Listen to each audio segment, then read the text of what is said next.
نحمده ونصلي على رسوله الكريم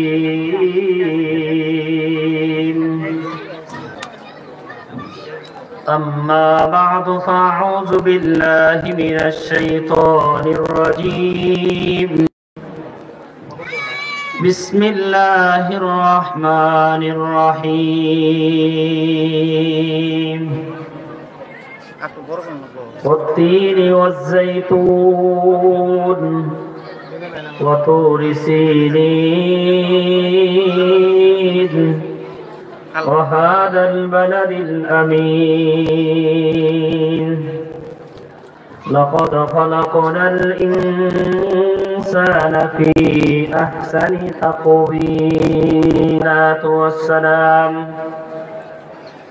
اللهم صل على محمد وعلى آل محمد كما صليت على إبراهيم وعلى آل إبراهيم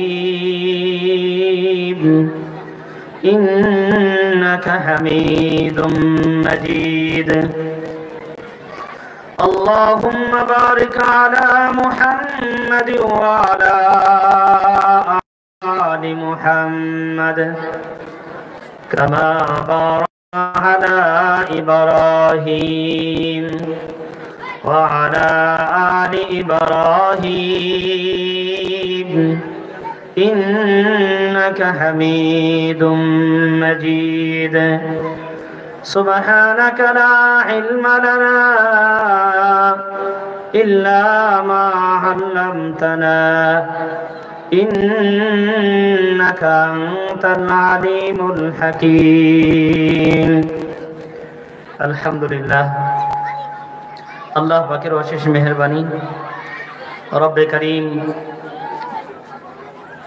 আমাদেরকে উম্মতের ওলামায়ে কেরাম থেকে গুরুত্বপূর্ণ নসিহত শুনতেছিলাম জয়দুরকান্দি নুরুল কুরআন ইসলামী ও হাফিজিয়া মাদ্রাসার হাফেজ ছাত্রদের পাকড়ি প্রদান উপলক্ষে 4 দিনব্যাপী ইসলামী মহাসম্মেলনের সম্মানিত সভাপতি মুহতারাম উলামায়ে কেরাম ভূমিকা ছাড়াই আলোচনা করতে চাই যেহেতু সময় অল্প আমি আপনাদের সম্মুখে গোটা 30 পারা কোরআনের ভেতরে 114টি সূরা আছে। কয়টি সূরা আছে? 114টি সূরা আছে। এর ভেতরে 30 পারার 95 নম্বর যে সূরাটা আছে সূরা 3, এই 3 সূরাটাকে তেলাওয়াত করেছি নবী আরবি সাল্লাল্লাহু আলাইহি সাল্লামের অসংখ্য হাদিস থেকে। ছোট্ট একখানা হাদিস পড়েছি। কোরআন এবং হাদিসকে সামনে রেখে কিছু কথা বলার চেষ্টা রাখি। ওমা তৌফিক ইল্লা বিল্লাহ। যেহেতু স্বল্প সময়ের ভিতরে কথা বলতে হবে, আমি বিক্ষিপ্ত আকারে কয়েকটা কথা বলছি। এই সূরাটা নাজিল হয়েছে মাক্কি জিন্দেগিতে। এই সূরার ভেতরে আয়াতের সংখ্যা রয়েছে 8টি। আয়াতের সংখ্যা কতটি? 8টি। এই সূরার ভিতরে বাক্যের সংখ্যা রয়েছে 34টি। হরফের সংখ্যা রয়েছে 139টি। এই হলো এই সূরার সারমর্ম তত্ত্ব। এই সূরা এবং তার আগের সূরার সাথে সম্পর্ক কি, নিসবত কি? দুনিয়ার মানুষ একজন আরেকজনের কাছে পার হইতে গেলে সম্পর্ক লাগে কি লাগে না? লাগে, ঠিক কি না? তাহলে এই সূরা এবং আগের সূরার সাথে তার নিসবত কি, সম্পর্ক কি? আগের সূরাতে আল্লাহ তাআলা নবীকে বলেছেন, হে রাসূল, আপনার সিনাকে আমি ভিদীর্ণ করি নাই, খুলে দেই নাই, অর্থাৎ আপনার সিনাকে আমি আল্লাহ তাআলা প্রশস্ত করে দিয়েছি। পৃথিবীতে যত নবী রাসূল এসেছেন প্রত্যেক নবী রাসূল তাদের মহান রব্বুল আলামিনের কাছে দোয়া করেছেন, রব্বে করিম আল্লাহ আমাদের জবান আপনি খুলে দেন, স্মৃতি শক্তি আমাদেরকে বৃদ্ধি করে দেন, মেধা শক্তি আমাদেরকে বৃদ্ধি করে দেন। কিন্তু নবী আরবি সাল্লাল্লাহু আলাইহি সাল্লাম, আপনার আমাদের নবী সরকারে দো আলম, দু জাহানের বাদশা নবী মুহাম্মদ রাসূলুল্লাহ সাল্লাল্লাহু আলাইহি ওয়াসাল্লাম দোয়া করেন নাই, দোয়া বিহীন আল্লাহ তাআলা তিনির দিলকে খুলে দিয়েছেন। সুবহানাল্লাহ। প্যারে হাজরিন, আমি বলেছি স্বল্প সময়ের ভেতরেই আমার আলোচনার ভিতরে ঢুকতে চাই। রব্বে কারীম কোরআন শরীফের ভিতরে বিভিন্ন জায়গা বিভিন্ন বিষয়ে কসম খেয়েছেন। আমি যেই সূরাটা আপনাদের সামনে তেলাওয়াত করেছি, ওই সূরার ভেতরে যেই সূরার নামকরণ করেছে সূরা ৩, এই ৩ পদের কসম খেয়েছেন। আল্লাহ কসম খাওয়ার বান্দাকে বোঝানোর জন্য কোনো দরকার নাই। দরকার আছে? দুনিয়ার মানুষ একজন আরেকজনকে বোঝানোর জন্য কসম খায়, শপথ খায়, কথার ওজন বাড়ার জন্য, ঠিক কিনা বলেন? আল্লাহ মানুষকে বোঝানোর জন্য কসম খাওয়ার কোনো দরকার নেই। তারপরে আল্লাহ বুঝাইতেছেন বান্দার আকল হলো সীমিত।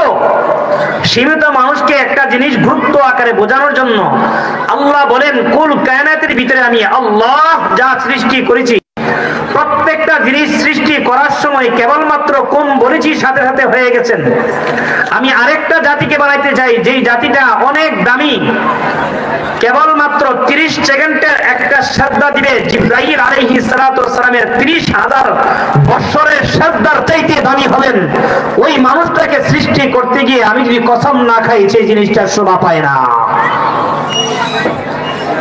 মুহতারাম হাজরিন, আল্লাহ এখানে আরেকটি হিকমত রয়েছেন। কসম খাওয়ার, 4টি শপথ খাওয়ার করার আরেকটি হিকমত রয়েছে। তাফসিরে জালালের মধ্যে উল্লেখ করেন, তাফসিরে নূরুল কোরআন, তাফসিরে ইবনে কাসির, তাফসিরে মাজাহারির মধ্যে উল্লেখ করেন, বনি আদমকে আল্লাহ যে শ্রেষ্ঠ জাতি বানালেন, শ্রেষ্ঠ মাখলুকত বানালেন, এই জন্য আল্লাহ তাআলা কসম খেয়েছেন। সুবহানাল্লাহ। প্যারে হাজরিন, রব্বে কারীম এবার বলতেছেন, কি বলতেছেন শুনেন। আল্লাহ তাআলা বলেন, ওয়াত্তিন ওয়াজ্জাইতুন। ওয়াও মানি হয় কসম, উম্মতের উলামায়ে কেরাম বুঝবেন। আল্লাহ তাআলা বলতেছেন, বান্দা তোমরা শোনো শোনো, আমি আল্লাহ রব্বুল আলামিন কুল কায়নাতের ভিতরে যা কিছু সৃষ্টি করেছি, প্রত্যেকটা জাতিকে সৃষ্টি করার সময় কেবলমাত্র কোন বলেছি সাথে সাথে হয়ে গেছে। আসমান বানাইছি, কোন বলেছি হয়ে গেছে। জমিন বানাইছি, কোন বলেছি সাথে সাথে আল্লাহর দোয়া এই বিশাল বড় জমিন হয়ে গেছে। সুবহানাল্লাহ। আল্লাহ রব্বুল আলামিন বলেন, রব্বে কারীম বলেন, কুল কায়নাতের ভিতরে আমি আল্লাহ রব্বুল আলামিন যত ধরনের বিচরণশীল জীব সৃষ্টি করেছি, সৃষ্টি করার সময় আমি কেবলমাত্র কোন বলেছি, বলার সঙ্গে সঙ্গে সাথে সাথে হয়ে গেছে। আমি এমন একটা জাতি বানাইতে চাই।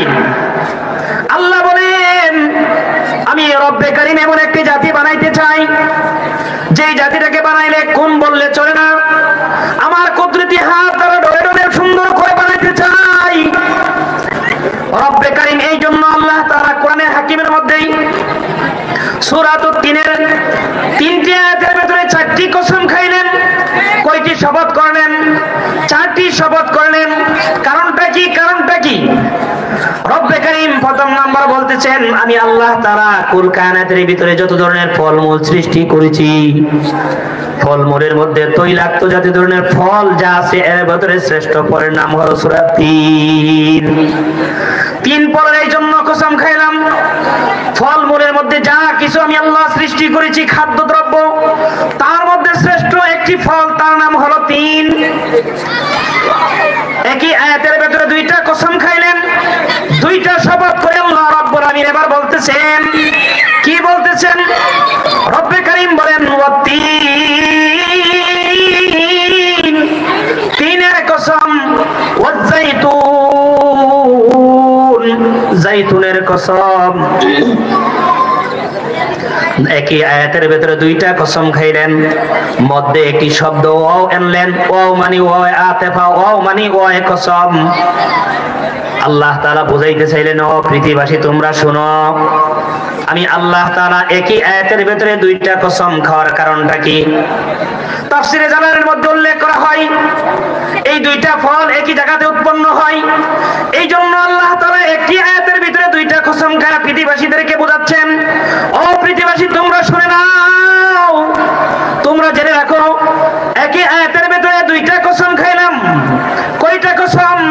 দুইটা কসম আল্লাহ তাআলা খেয়ে এই কথা বলতেছেন, ওয়াত্তিনি ওয়াজ-জাইতুন, তিন এবং জাইতুনের কসম, তিন এবং জাইতুনের কসম। তিনের তৈল যদি কোনো মানুষ খায়, কোন মা বোনের যদি ঋতুস্রাব না হয়, সন্তানের কোনো ব্যবস্থা না হয়, তৈল ফলের তৈল যদি ব্যবহার করে আল্লাহ তাআলা নেক সন্তানের ব্যবস্থা করে দিবেন। তিনি কে? প্যারে হাজরিন, এবার আসেন দ্বিতীয় আয়াতের মধ্যে তৃতীয় নম্বর কসম খেয়ে শপথ করে আল্লাহ রাব্বুল আলামিন বলতেছেন, ওয়াতুরি সিনিন, সিনাই পর্বতের কসম, সিনাই পর্বতের কসম। সিনাই পর্বত কোথায়? মিশরের ইলাহিনগর, সেইখানের মধ্যবর্তী একটি পাহাড় আছে, ওই পাহাড়ের নাম হলো সিনাই পর্বত। আল্লাহ তাআলা বলতেছেন, দুইটা ফলের কসম খাইলাম আর দুইটা জায়গার কসম খাইলাম। তোমাদেরকে বুঝাইতে চাইতেছি, শোনো মুহতারাম হাজরিন, কথাগুলো দিলের কান দিয়ে শ্রবণ করেন। দ্বিতীয় আয়াতের মধ্যে তৃতীয় নাম্বার কসমকে আল্লাহ বলতেছেন, ওয়াতুরি সিনিন, সিনাই পর্বতের কসম। সিনাই পর্বতের কেন কসম খাইলেন? সিনাই পর্বতের মধ্যে হযরত মুসা আলাইহিস সালাতু ওয়াস সালাম আল্লাহর সঙ্গে কথা বলেছেন, এই জন্য আল্লাহ তাআলা এই পাহাড়টাকে দামি বানায় দিয়েছেন। সুবহানাল্লাহ।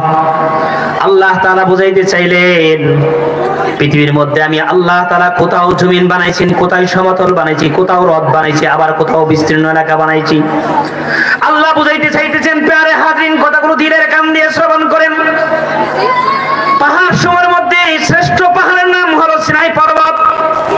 যেই জায়গার মধ্যে দাঁড়িয়ে হযরত মুসা আলাইহিস সালাতু ওয়াস সালাম আল্লাহর সঙ্গে কথা বলেছেন, আল্লাহ তাআলা বুঝাইতে চাইলেন, যেই জায়গাতে দাঁড়ায় মুসা আলাইহিস সালাতু ওয়াস সালাম দাঁড়ায় কথা বলেছেন, ওই জায়গার আমি শপথ করে তোমাদেরকে বলতেছি। দ্বিতীয় আয়াতের মধ্যে তৃতীয় নাম্বার কসম খেয়ে আল্লাহ তাআলা বলতেছেন, প্রথম দুইটা শব্দ এই জন্য এনেছেন, মুফাসসিরিনে কেরাম এই কথা বলেন, দুইটা ফল একই পাহাড়ের মধ্যে উৎপন্ন হয়, দুইটা ফল একই পাহাড়ের মধ্যে উৎপন্ন হয় বেশি, সেই জন্য আল্লাহ তাআলা দ্বিতীয় আয়াতের মধ্যে তৃতীয় কসম খায় আল্লাহ বলতেছেন, শপথ করে বলতেছেন। আল্লাহ তাআলা বলেন, ওয়াত্তিন, তিনের কসম, ওয়াজ-জাইতুন, জাইতুনের কসম। দুইটা ফল একই জায়গাতে উৎপন্ন হয়। মুফাসসিরিনে কেরাম এই আয়াতের ব্যাখ্যা লিখতে গিয়ে বলেন, এই দুইটা ফল বেশি বেশি উৎপন্ন হয় সিনাই পর্বতে। সুবহানাল্লাহ। এই জন্য সিনাই পর্বতের কসম খাইলেন। প্যারে হাজরিন, তৃতীয় আয়াতের মধ্যে চতুর্থ নাম্বার কসম খেয়ে বলতেছেন, রব্বে কারীম এবার বলতেছেন, পবিত্র একটি মক্কা নগরীর কসম। কিসের কসম? পবিত্র মক্কা নগরীর কসম। রব্বে কারীম তৃতীয় নাম্বার আয়াতে চতুর্থ নাম্বার কসম খায় আল্লাহ তাআলা বলতেছেন, ওয়াহাদাল বালাদিল আমিন, পবিত্র মক্কা নগরীর কসম। কিসের কসম? পবিত্র মক্কা নগরীর কসম। আল্লাহ তাআলা এইখানের কসম খাইলেন কেন? মুফাসসিরিনে কেরাম তাফসীরের কিতাবের মধ্যে উল্লেখ করেন, পাঁচটি কারণ উল্লেখ করেছেন। কয়টি কারণ? পাঁচটি কারণ উল্লেখ করেছেন। এক নাম্বার হলো, আল্লাহ তাআলা যেখানের কসম খাইলেন এই জায়গাটা দামি নাকি অদামি? বলেন তোমরা দেখি। পৃথিবীর মধ্যে সবচেয়ে শ্রেষ্ঠ জায়গা, যেই ঘরের মধ্যে দাঁড়িয়ে কোন আল্লাহর বান্দা যদি একটি সিজদা দেয়, রব্বে কারীম তার আমলনামায় 1 লক্ষ রাকাতের সওয়াব তার আমলনামায় লিখে দেন। সুবহানাল্লাহ। প্যারে হাজরিন, আল্লাহ তাআলা সূরা আলে ইমরানের ৭৭ নম্বর আয়াতের মধ্যে আল্লাহ তাআলা বলেন, ওয়ামান দাখালাহু কানা আমিনা, যেই শহরের ভেতরে প্রবেশ করলে, যেই শহরের ভেতরে মশামাছি পর্যন্ত মারা হারাম, কোন প্রাণীকে হত্যা করা হারাম। বাবার প্রতি হযরত ওমর ইবনুল খাত্তাব, আমিরুল মুমিনিন হযরত ওমর ইবনুল খাত্তাব রাদিয়াল্লাহু তাআলা আনহু, তিনি বলেন, আমার বাবার হত্যাকারী যদি সেই ঘরের ভেতরে প্রবেশ করে, তারপর আমি তার প্রতিশোধ নিব না, তারপর আমি তার প্রতিশোধ নিব না। সুবহানাল্লাহ। প্যারে হাজরিন, যেই ঘরের ভিতরে আল্লাহ তাআলা প্রতিদিন 140টা রহমত নাজিল করেন, যে ঘরের ভিতরে কোন আল্লাহর বান্দা যদি খানা কাবাকে কেবলমাত্র প্রদক্ষিণ করেন, প্রদক্ষিণ মানে কি, তাওয়াফ করেন, আল্লাহ তাআলা তার উপরে আল্লাহ তাআলার পক্ষ থেকে রহমত নাজিল করেন। সুবহানাল্লাহ। প্যারে হাজরিন, কোন আল্লাহর বান্দা যদি হজ করে, আল্লাহর নবী বলেন, আল হাজ্জু ইয়াহদিমু মান কানা ক্বাবলাহু, আল্লাহর নবী বলেন, আল্লাহ তাআলা তার জিন্দেগীর সমস্ত গুনাহ মাফ করে দেন। সুবহানাল্লাহ। সেই ঘরের ভেতরে একটি পাথর আছে, হাজরে আসওয়াদ পাথর। সেই পাথরের মধ্যে কোন আল্লাহর বান্দা সুমন করে, স্পর্শ করে, আল্লাহ তাআলা তার জিন্দেগীর সমস্ত গুনাহ মাফ করে দেন। সুবহানাল্লাহ। প্যারে হাজরিন, খানা কাবার এরিয়াটা প্রায় 11.5 মাইল জুড়ে এরিয়া। সেখানে গিয়েছি। 11.5 মাইলের ভিতরে কোন আল্লাহর বান্দা যদি কেবলমাত্র একটি রাকাত নামাজ পড়ে, 1 লক্ষ রাকাতের সওয়াব তার আমল নামায় লিখে দিবেন। সুবহানাল্লাহ। কোন আল্লাহর বান্দা যদি সেই ঘরের ভেতরে প্রবেশ করে, মুহাদ্দিসিন ইকরাম, মুফাসসিরিন ইকরাম বলেন, সেই ঘর দেখার সাথে সাথে সর্বপ্রথম এই যে দোয়াটা করবে, সাথে সাথে আল্লাহ রাব্বুল আলামিন সেই দোয়া কবুল করে নেবেন। সুবহানাল্লাহ। এই জন্যই উম্মতের উলামা ইকরাম বলেন, খানা কাবা দেখার সাথে সাথে যে দোয়াটা করবেন, সেই দোয়াটা হলো, রব্বানা আতিনা ফিদ দুনিয়া হাসানা ওয়া ফিল আখিরাতি হাসানা ওয়া কিনা আযাবান নার। সারমর্ম কথা হচ্ছে, দুনিয়ার যত কল্যাণ আছে, রব্বে কারীম আল্লাহ আমাকে দুনিয়ার সমস্ত কল্যাণ দান করে দাও, অকল্যাণ থেকে হেফাজত করে নাও। এর চেয়ে শ্রেষ্ঠ দোয়া আর কি আছে বলুন তো দেখি।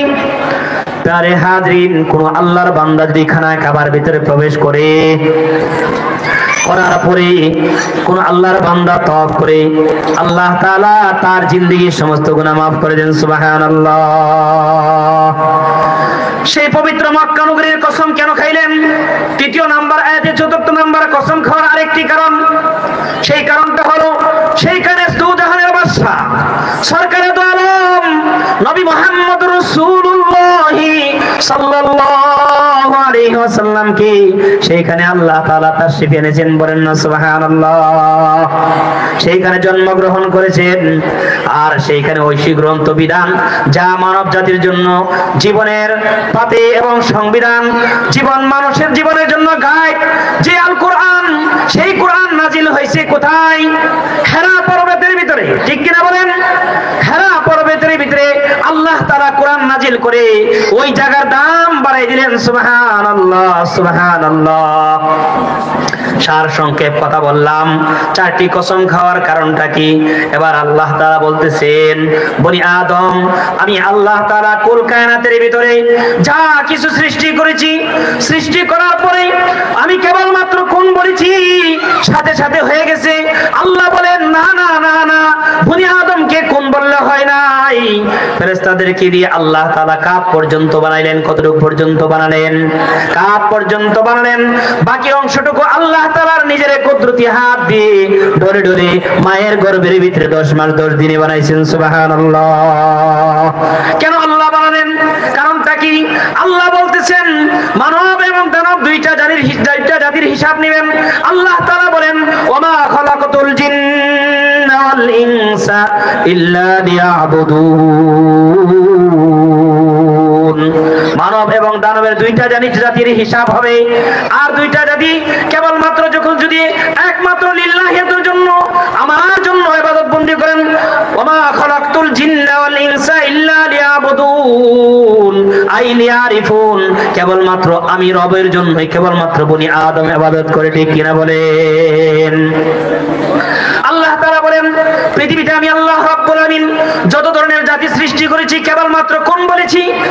আল্লাহ তাআলা বলেন, পৃথিবীতে আল্লাহ তাআলা কুল কায়নাতকে সাজানোর পরে পরে আল্লাহ তাআলা বলেন কেমন যে আমি একটা শূন্যতা অনুভব করছি, শূন্যতা অনুভব করছি, কেমন যে আমার ভালো লাগে না, কেমন যে আমার ভালো লাগে না, আমি আরেকটি জাতি বানাইতে চাই।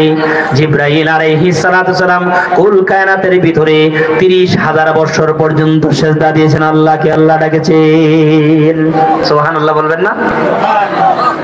আল্লাহ রাব্বুল আলামিন বলেন হে জিবরাইল তুমি 30,000 বছর পর্যন্ত সিজদা দিলে, সিজদা দেওয়ার পরে আমার যে কেমন যে একটা শূন্যতা অনুভব হচ্ছে, আমার ভালো লাগে না, আমি আর একটা জাতি বানাইতে চাই।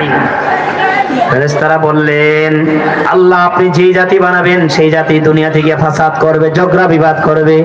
আল্লাহ বলেন আমি জানি কি করবে না করবে, জানেন কিনা বলেন?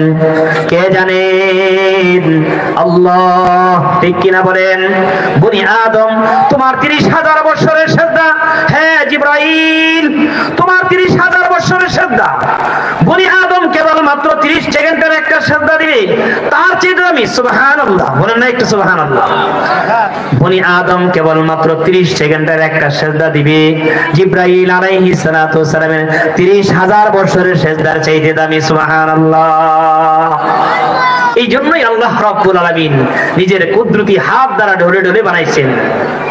প্যারে হাজরিন, এবার আসেন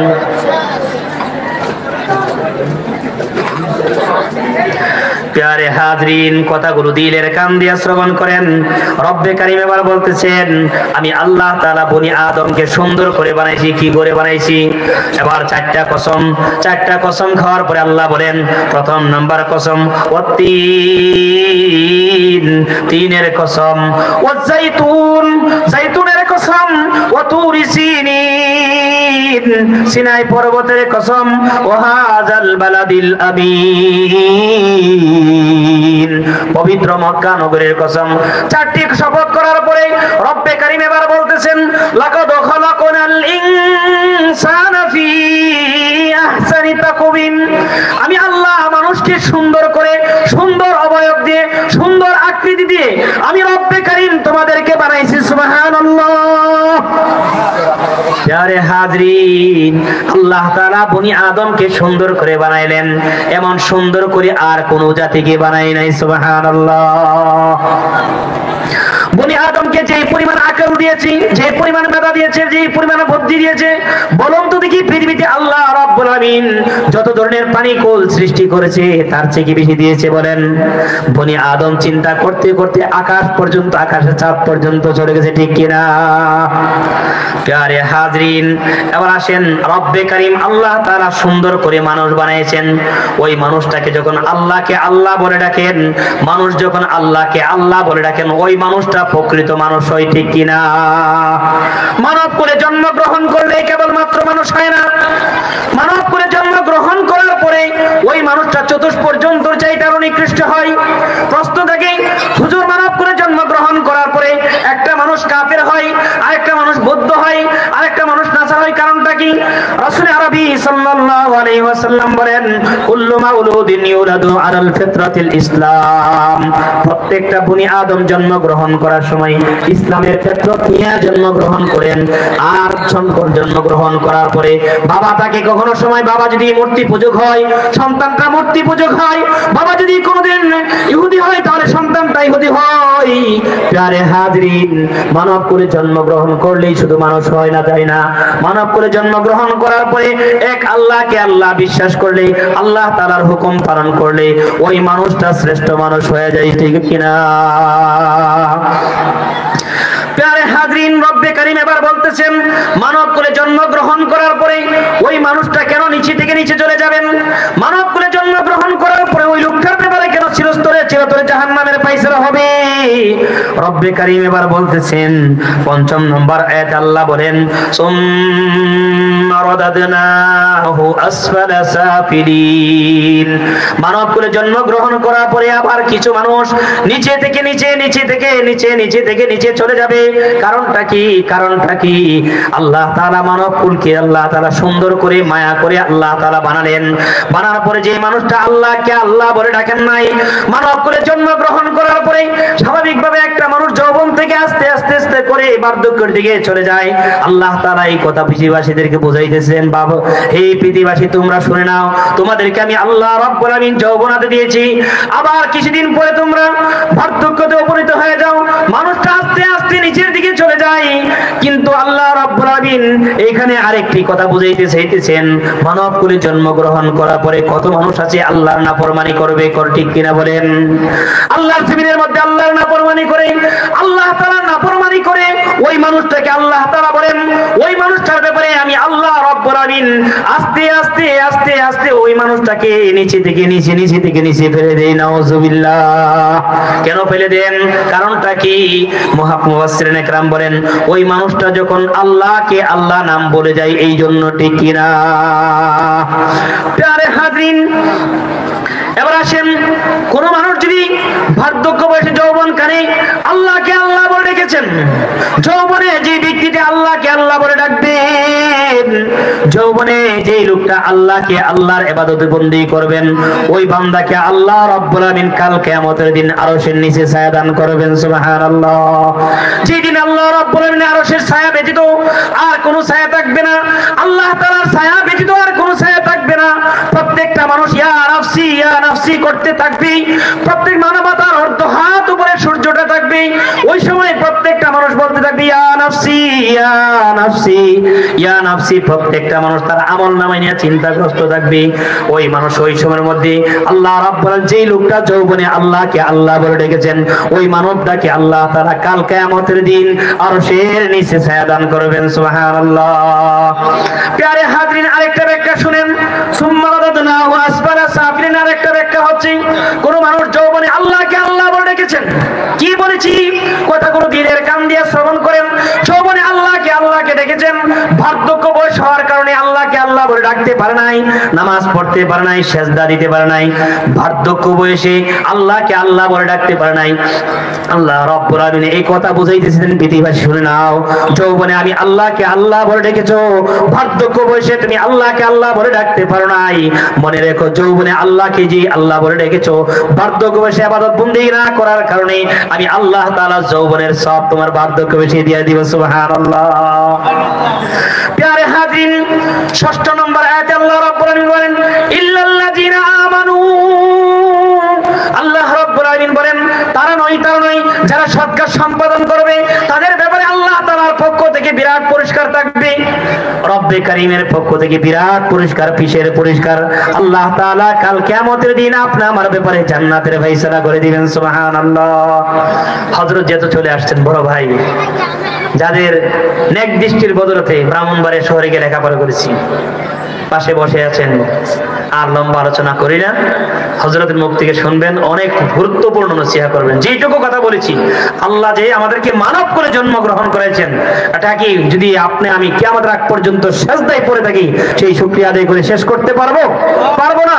রব্বে কারীম আপনি আমাদেরকে মানুষ বানিয়েছেন, এই কপালটাকে আল্লাহ তাআলা কুদরতি হাত দ্বারা বানিয়েছেন মালিককে কেবলমাত্র সিজদা দেওয়ার জন্য। যদি সিজদা দিতে হয় আর নামাজ পড়তে হয় আর ডাকতে হয়, রব্বে কারীমকে সিজদা দিব, কোনো গায়রুল্লাহকে সিজদা দিব না ইনশাআল্লাহ।